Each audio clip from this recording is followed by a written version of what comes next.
Bom, pode começar já?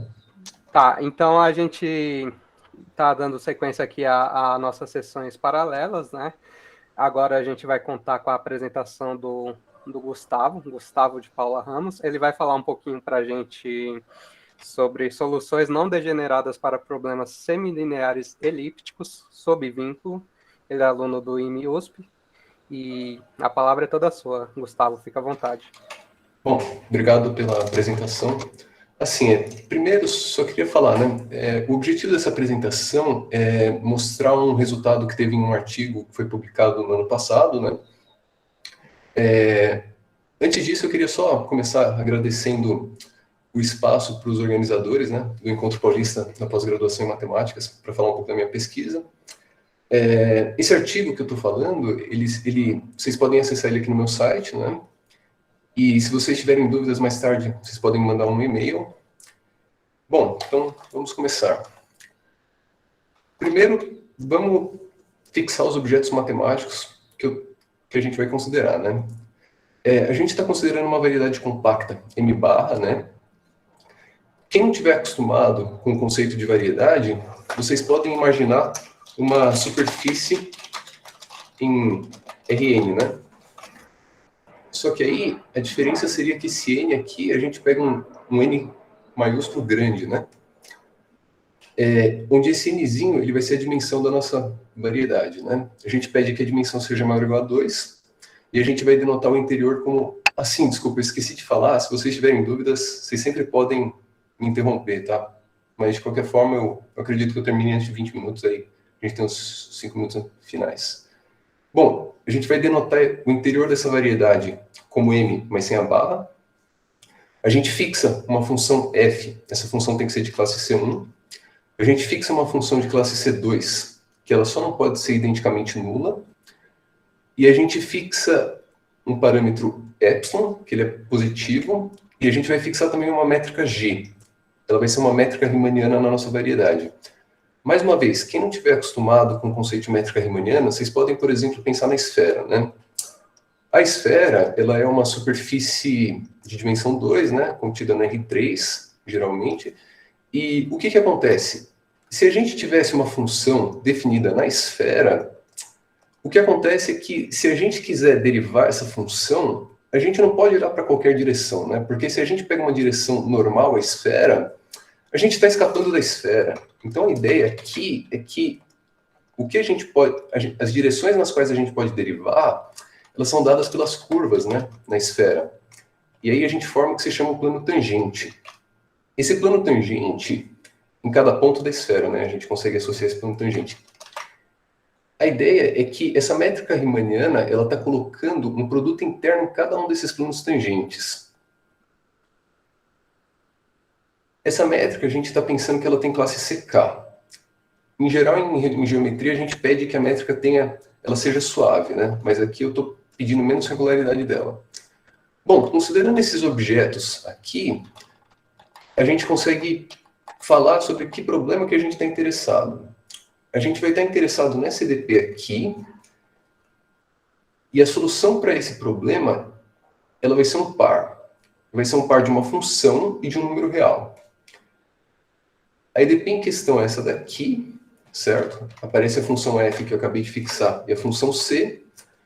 O parâmetro real aparece aqui. E esse ΔG aqui, ele é o chamado operador de Laplace Beltrami. Quem não tiver acostumado com essa noção, vocês podem pensar que é o Laplaciano apropriado para a gente trabalhar com funções que estão definidas na variedade, né? E não no Rn inteiro. Aqui a gente pede que a derivada normal na fronteira do M, a derivada normal das funções, né, seja zero. E essa função C, ela é interessante para a gente obter esse vínculo aqui, né? A gente quer que, para um par ser uma solução, ele vai ter que satisfazer essa equação, ele tem que satisfazer essa condição de borda aqui embaixo, e ele tem que satisfazer esse vínculo em vermelho. Só um último detalhe, o que é esse HGM que eu escrevi, né? Ele vai ser um espaço de Sobolev, que vai ser esse WG12M, né? O que quer dizer isso daqui? A gente vai dizer que uma função está aqui, né, quando ela tem um quadrado integrável e o gradiente também é de quadrado integrável. Bom, esse problema que eu citei, ele é um problema abstrato, né? Ele é um problema Pg, porque depende desses parâmetros ε e g. Mas esse problema abstrato, ele se encaixa a problemas de interesse matemático. Aqui eu coloquei 2 exemplos de problemas de interesse matemático que se encaixam nesse problema abstrato. O primeiro problema seria a equação não linear de Schrödinger, que vem lá da mecânica quântica, né? A gente não precisa pegar um potencial linear. A gente poderia pegar um potencial não linear, do jeito que está escrito aqui. E em mecânica quântica, é interessante a gente pensar no vínculo, que é o t quadrado, que ele dá aquela noção de a gente interpretar soluções como uma densidade de probabilidade, né? Então, aqui a gente tem uma primeira equação que se encaixa naquele esqueminha geral Pg, né? Um outro problema que se encaixa com esse é o problema da equação de Alenkah-Hilliard. Essa equação ela surge quando você está estudando ciência de materiais. Ela é usada para você modelar a transição de fase. Nesse caso, a gente fixa um parâmetro eta, que ele aparece aqui. A gente fixa um potencial, que é um chamado double well na literatura, né, que é duplo vale, porque ele costuma ter o formato de um W.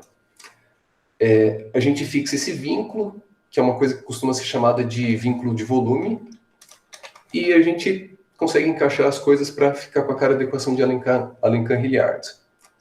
Bom, antes de eu conseguir enunciar o resultado que eu queria apresentar, eu preciso falar de uma noção, que é a noção de degenerescência, né? Então, assim, a gente vai fixar uma variedade n caligráfico, ela está contida em um espaço de Hilbert. A gente fixa uma função de classe C2 que está definida nessa variedade. Novamente, quem não tiver acostumado com essa noção aqui, vocês podem pensar que, o n caligráfico seria uma superfície contida em Rn. Isso daqui já dá uma intuição. E a gente fixa um V, que é um ponto da nossa variedade, né? Tal que a derivada nesse ponto vai dar zero. Com esses objetos em mente, a gente pode definir a noção de degenerescência, né? A gente vai falar que esse ponto ele é não degenerado quando a gente olha para a hessiana dessa função j, que é a segunda derivada, né? E isso daqui aplicado a 2 entradas iguais aqui, isso só pode ser zero se essa entrada for zero. Qual é a intuição por trás disso daqui? A intuição é que o V não é ponto de Cella. Eu vou colocar aqui, intuição. V não é ponto de Cella. Porque só lembrando lá do cálculo, sei lá, cálculo de múltiplas variáveis, né? Quando a gente tem a segunda derivada e ela tem um núcleo não trivial, a gente tem uma direção que acaba dando um ponto de Cella. Isso daqui é a não existência de ponto de Cella, né? Perfeito. Isso daqui que eu acabei de introduzir é uma noção de degenerescência que ela funciona abstratamente, né, para uma função j. Mas o que isso tem a ver com a equação que eu acabei de citar? A gente consegue interpretar uma solução, que é um par, né, no caso do problema que a gente está interessado, como uma coisa não degenerada, quando a gente olha para esse novo sistema aqui, que é esse Q, epsilon, G, U, lambda. Esse sistema aqui ele é dito a linearização do P, epsilon, G nesse par, o lambda, né? Quando esse sistema aqui tiver uma solução única 0, 0. Quer dizer, isso já dá uma intuição, né? Solução única 0, 0. Aqui a gente precisava que para dar 0 tinha que ser 0. Mas a gente pode até ser mais formal e falar qual que é a ponte entre essa definição e a anterior, né? A ponte é dada por essa função aqui. Na verdade, quando a gente olha para um par assim, ele vai ser solução quando ele for ponto crítico dessa função aqui, desse funcional aqui, definido numa variedade apropriada. E tem uma coisa que é o seguinte, e qual que é a intuição por trás disso daqui, né? Por que é interessante ter uma solução não degenerada? Quando a gente olha para a EDP lá inicial, aquela PEG, a gente tem aqui, bom, ficou meio bagunçado, eu vou apagar algumas coisas, né? A gente tem parâmetros aqui. A gente tem esse parâmetro F, a gente tem esse parâmetro C aqui, né? A gente tem esse parâmetro lambda. A ideia de ter uma função, desculpa, uma solução não degenerada, é que se a gente perturba um pouco esses parâmetros, ele já vai deixar de ser solução da EDP. Então ele só vai ser solução daquela EDP, mas se você perturbar o parâmetro, já deixou de ser. Bom, perfeito. Que é análogo à não existência de ponto de célula, né? Quer dizer, ao ponto não ser ponto de célula. Com essas noções em mente, com esses objetos matemáticos, a gente consegue enunciar o resultado principal. Mas antes a gente só precisa de uma hipótese bem rapidinha. A gente precisa controlar o crescimento da função f e da derivada de c por uma expressão dessa forma, e a gente precisa controlar o crescimento de f' e da segunda derivada de c por uma expressão dessa forma. Bom, com tudo isso em mente, o que a gente consegue fazer? O conjunto desses parâmetros epsilon,g, tais que se a gente pega uma solução onde esse u não pode ser constante,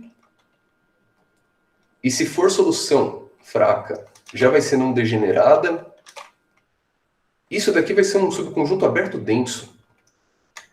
Então, assim, num certo sentido, é a situação mais esperada, porque se você pegasse um parâmetro epsilon,g aleatoriamente, a chance disso não acontecer, digamos, a probabilidade é zero, né?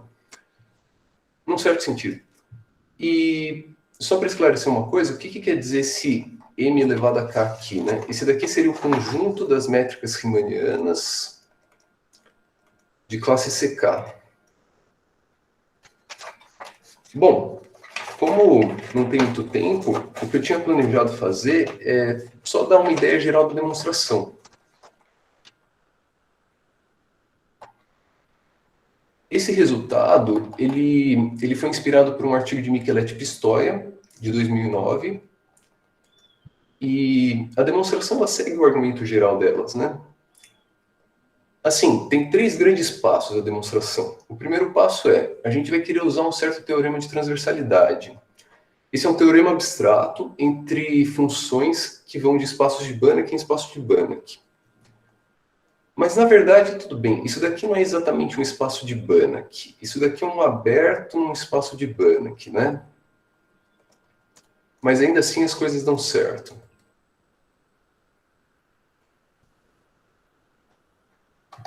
Só que aí, bom, a gente está falando de uma EDP. Como é que a gente levou a EDP para um espaço de Banach, para a gente achar essa função f? Bom, aqui tem até a expressão da função f, né? Mas qual que é a intuição por trás de definir essa f? A intuição é que a gente constrói a f para que esse par seja uma solução fraca.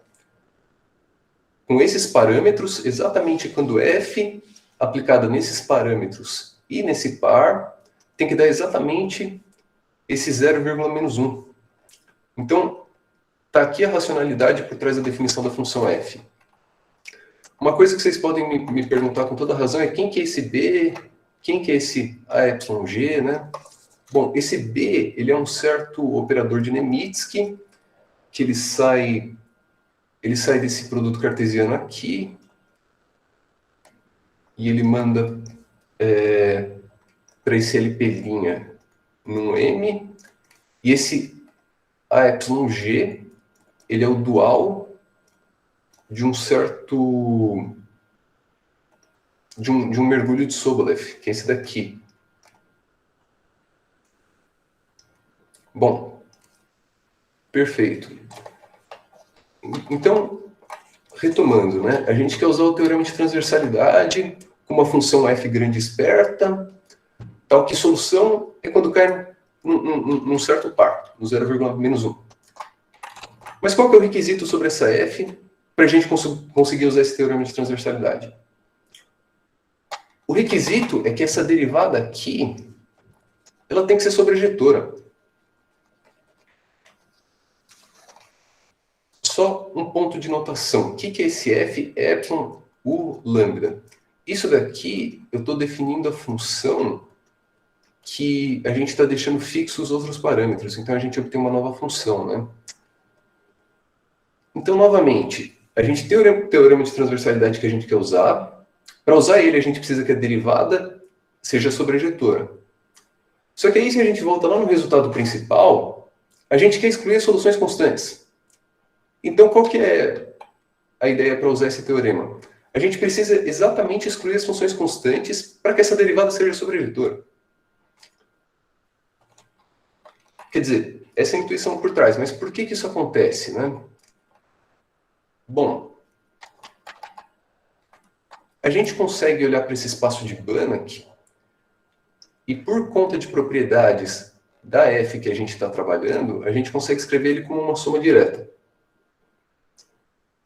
Mas essa soma direta ela é muito apropriada para o que a gente quer fazer, porque esse perp aqui, esse normal, né, esse complementar, ele bate com a ideia de ser solução do linearizado.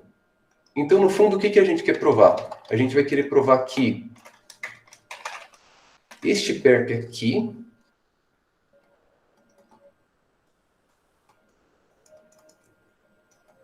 a gente quer provar que ele é zero. E, bom, para a gente provar que ele é zero, a gente usa um certo teorema forte de continuação para mostrar que se a gente tem uma solução fraca e se a u for constante, ele é mais ou menos assim a ideia, né? O que é esse teorema forte de continuação? Vamos supor que a gente tem uma função u e ela é constante num aberto não trivial.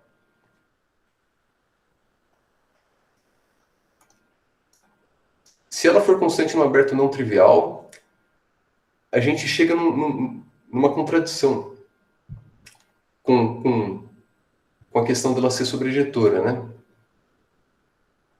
Então a gente consegue provar que a linearizada só vai ter a solução trivial e é assim que a gente encaixa os conceitos, né?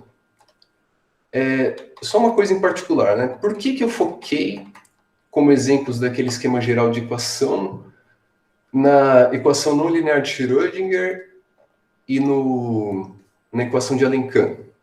Porque nesses casos, aquele vínculo C, ele é uma coisa que é conhecida. Tudo que a gente fez aqui foi com uma C abstrata. Mas se a gente conhece a C, a gente conhece as funções constantes que vão ser solução.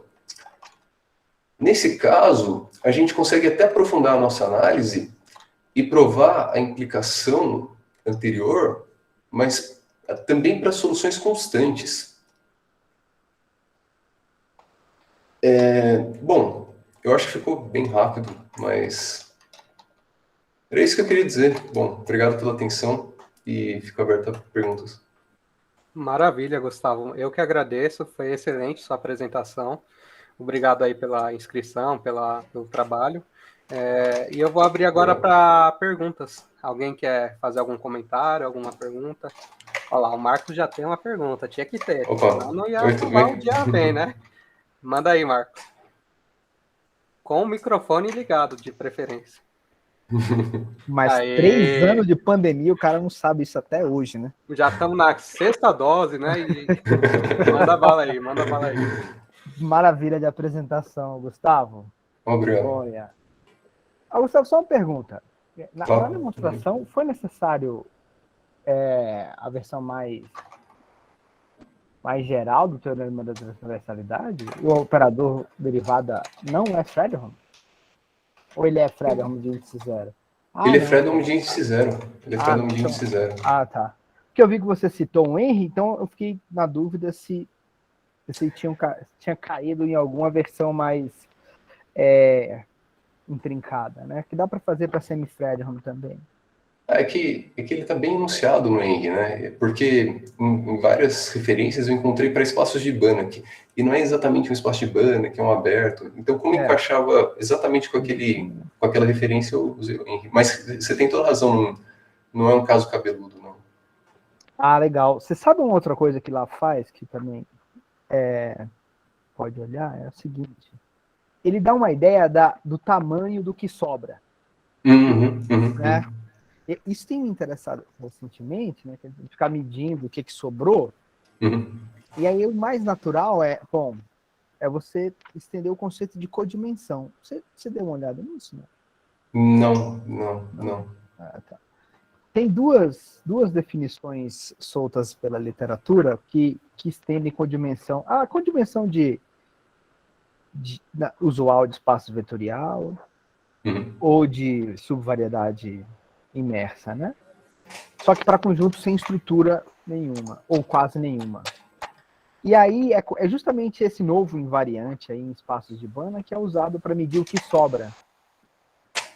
E aí eu tenho a impressão que se você usar o teorema do Henry com um pouco de cuidado, você consegue medir a codimensão do que sobra. É bem possível que sim, que sim. E tanto que assim, só expandindo um pouco nisso, né? Como é que a gente argumenta para mostrar que aquele outro conjunto, aquele decaligráfico estrela, né? Como que a gente argumenta nesse caso aqui? A ideia tem a ver com isso que você está falando, né? Porque a gente faz a pergunta, quem que vai dar problema aqui? Aí, para a gente descobrir quem que vai dar problema, a gente tem que ver as funções constantes, que vão ser solução daquele problema, e isso daí aparece uma relação entre o parâmetro, a métrica e por aí vai. Então fica exatamente isso que você está falando, porque fica um conjunto com uma codimensão positiva, né? Que é onde dá problema. Sim, dá para encaixar. Parece que sai, né? Sai estimativa do tamanho do que sobra, né? Ah, legal.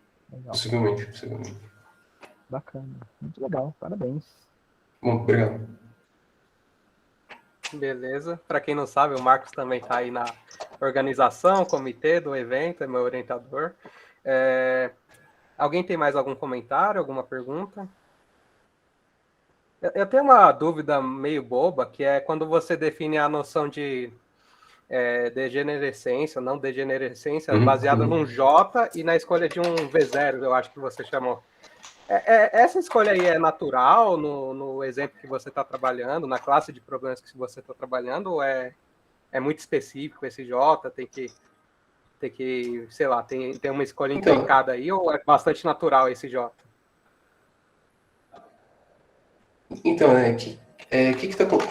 Assim, você está perguntando como que a gente chega nesse J, tal que as coisas se encaixam, né? Então, que é uma coisa... do jeito que eu estruturei a apresentação, eu falei a EDP, e depois eu falei, mas solução da CDP vai ser ponto crítico disso daqui, né? Tá. Talvez tenha sido uma escolha meio canalha, porque a gente sabia antes que a CDP ela é variacional, ou seja, ela já vai ter soluções que vão ser ponto crítico desse J, né? Entendi. Então, na verdade, assim, poder usar essa aproximação é uma coisa muito comum para problemas variacionais, que vão ser caracterizados como ponto crítico de função, né? E uma outra coisa que eu não citei também, que tem a ver com degenerescência que você falou, né? É que esse resultado que eu cheguei, ele é interessante, por exemplo, para a teoria de Morse, né? Porque se a gente quisesse estimar número de soluções, a gente precisa que o ponto crítico seja não degenerado, para a gente olhar para perto daquele ponto crítico, por aí vai. Tá, entendi. Mais uma questão da organização mesmo. Não, beleza, maravilha. Alguém tem mais algum comentário, alguma pergunta? Bom, então nesse caso a gente agradece ao Gustavo. Pode abrir o microfone. Obrigado, Gustavo. Bom, obrigado. Vamos parar a gravação agora.